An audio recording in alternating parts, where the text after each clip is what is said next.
सनातन धर्म में भगवान शिव शंकर को सभी देवों में सबसे उच्च स्थान प्राप्त है। यह माना जाता है कि शिव जी आसानी से प्रसन्न हो जाने वाले देवता हैं।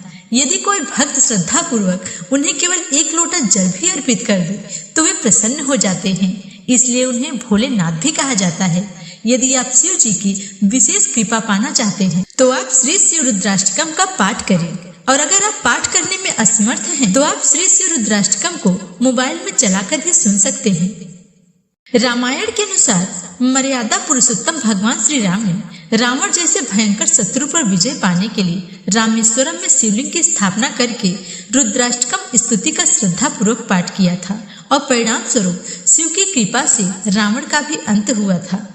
नमामि समीशान निर्वाण रूपं विभुं व्यापकं ब्रह्म वेद स्वरूपं निजं निर्गुणं निर्विकल्पं निरीहं चिदाकाशमाकाशवासं भजेऽहं निराकारमोङ्कारमूलं तुरीयं गिराज्ञानगोतीतमीशं गिरीशं करालं महाकालकालं कृपालं गुणागार संसारपारं नतोऽहम् तुषाराद्रिसङ्काश गौरं गम्भीरं मनोभूतकोटिप्रभाश्री शरीरं स्फुरन्मौलिकल्लोलिनी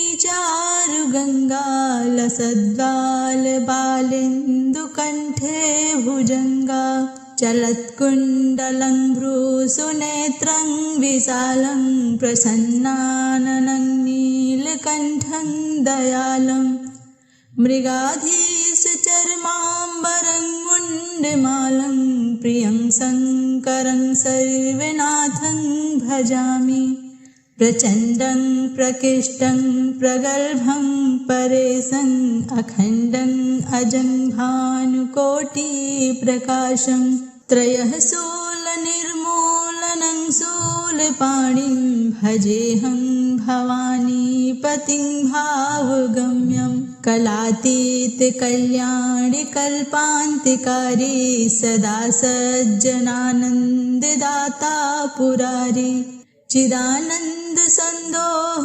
मोहापहारी प्रसीद प्रसीद प्रभो मन्मथारी न यावद् उमानाथ पादारविन्दं भजन्ति हलोके परे वा नराणं न तावत् सुखं शान्ति सन्तापनाशं प्रसीद प्रभो सर्वभूताधिवासं न जानामि योगं जपं नैव पूजां नतोऽहं सदा सर्वदा सम्भूतुभ्यं जराजन्म दुःखोघतातप्यमानं प्रभो पाहि आपन्नमामीश शम्भो। रुद्राष्टकमिदं प्रोक्तं विप्रेण हर्तोषे ये पठन्ति नरा भक्त्या तेषां शम्भुः प्रसीदति। इति श्री गोस्वामी तुलसीदास कृतं श्री रुद्राष्टकम संपूर्णम। सनातन धर्म में भगवान शिव शंकर को सभी देवों में सबसे उच्च स्थान प्राप्त है। यह माना जाता है कि शिव जी आसानी से प्रसन्न हो जाने वाले देवता हैं। यदि कोई भक्त श्रद्धा पूर्वक उन्हें केवल एक लोटा जल भी अर्पित कर दे तो वे प्रसन्न हो जाते हैं। इसलिए उन्हें भोलेनाथ भी कहा जाता है। यदि आप शिव जी की विशेष कृपा पाना चाहते हैं तो आप श्री शिव रुद्राष्टकम का पाठ करें, और अगर आप पाठ करने में असमर्थ हैं तो आप श्री शिव रुद्राष्टकम को मोबाइल में चलाकर भी सुन सकते हैं। रामायण के अनुसार मर्यादा पुरुषोत्तम भगवान श्री राम ने रावण जैसे भयंकर शत्रु पर विजय पाने के लिए रामेश्वरम में शिवलिंग की स्थापना करके रुद्राष्टकम स्तुति का श्रद्धा पूर्वक पाठ किया था, और परिणाम स्वरूप शिव की कृपा से रावण का भी अंत हुआ था। नमामि समीशान निर्वाण रूपं विभुं व्यापकं ब्रह्म वेद स्वरूपं निजं निर्गुणं निर्विकल्पं निरीहं चिदाकाशमाकाशवासं भजेऽहं निराकारमोङ्कारमूलं तुरीयं गिराज्ञानगोतीतमीशं गिरीशं करालं महाकालकालं कृपालं गुणागार संसारपारं नतोऽहम् तुषाराद्रिसङ्काशगौरं गम्भीरं मनोभूतकोटिप्रभाश्रीशरीरं स्फुरन्मौलिकल्लोलिनी चारुगङ्गालसद्वालबालेन्दुकण्ठे भुजङ्गा चलत्कुण्डलं भ्रूसुनेत्रं विशालं प्रसन्नाननं नीलकण्ठं दयालं मृगाधीशचर्माम्बरं मुण्डमालं प्रियं शङ्करं सर्वनाथं भजामि प्रचण्डं प्रकृष्टं प्रगल्भं परेशं अखण्डं अजं भानुकोटिप्रकाशं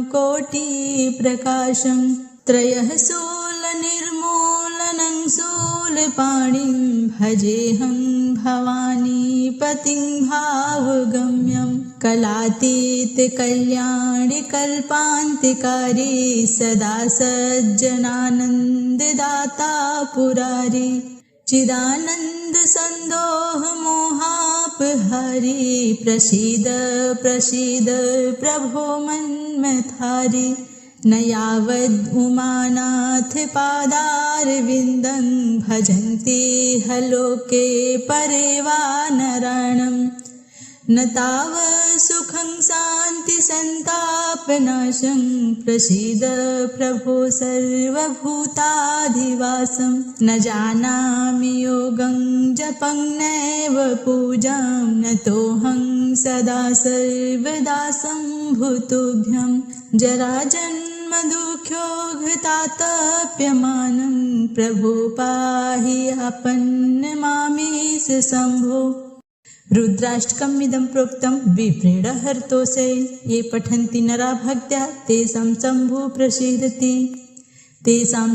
प्रसीदति इति श्री गोस्वामी तुलसीदास कृतं श्री रुद्राष्टकं सम्पूर्णम्।